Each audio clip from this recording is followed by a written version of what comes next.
आज मैं आपसे ओरल सेक्स के बारे में डिस्कस करने वाली हूँ। बहुत सारे लोग ओरल सेक्स के बारे में जानते हैं और जो ओरल सेक्स के बारे में नहीं जानते उनको मैं ये आगाही देना चाहूँगी कि असल में ओरल सेक्स है क्या चीज़ और इसके डिसएडवांटेजेस क्या हैं, यानी कि नुकसानात क्या हैं।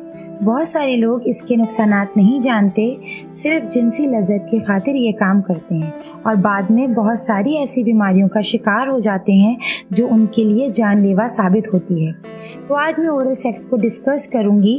ओरल सेक्स ऐसी बीमारी है जो यंग जनरेशन में मोस्टली पाई जाती है। इसमें जो अज़ुए ख़ास होता है, इसको अक्सर लोग ज़बान से चाटना पसंद करते हैं, मुँह में लेना पसंद करते हैं, जो कि बहुत ही गंदी हरकत है, जिससे मुख्तलिफ़ किस्म की बीमारियां पैदा होती हैं। अगर आप ज़बान के साथ इन अज़ुए ख़ास का राब्ता रखेंगे तो उसे कहेंगे ओरल जेंटल कॉन्टैक्ट, मतलब सेंसिटिव पार्ट का डायरेक्ट ज़बान से कॉन्टैक्ट होना।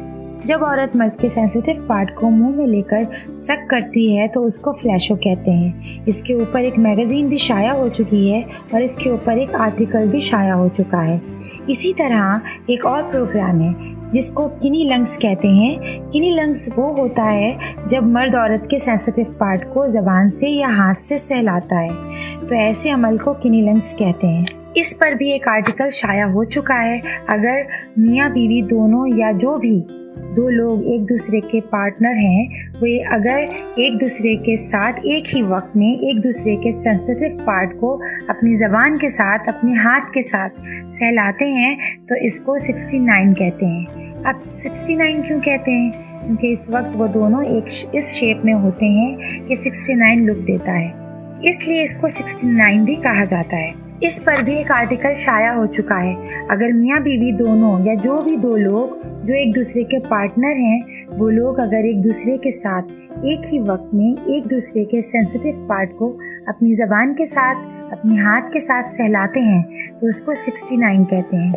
अब 69 क्यों कहते हैं?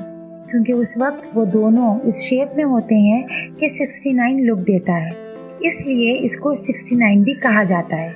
और यूरोपीय नाम निहाद और दानिश्वर ओरल सेक्स के हक़ में जो दलाइल देते हैं उसमें वो माहनामा जिसमें ये शाया हुआ है किनी लंग्स और फ्लैशो का नाम है।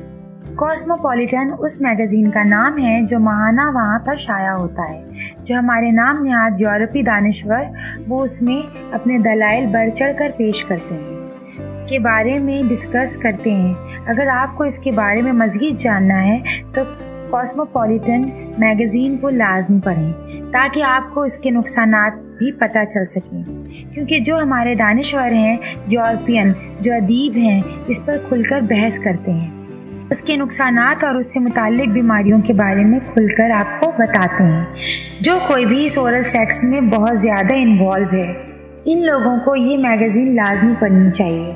इसलिए सबसे अच्छा और बेहतरीन तरीका यही है कि आप इस्लामी तरीके से चलें, शरीयत के हिसाब से चलें, ताकि आप बहुत सी बीमारियों से बच सकें। मेरे इस डिस्कशन को करने का मकसद सिर्फ इतना है कि आप अपनी सेहत का ख्याल रखें, अपना ख्याल रखें और बिला वजह की बीमारियों से दूर रहें। ये जो जिनसी तस्कीन हासिल करने के तरीके हैं, ये नई नई बीमारियों को पैदा करते हैं। आम लोगों के लिए इस सिलसिले में एहतियात करना मुफीद है।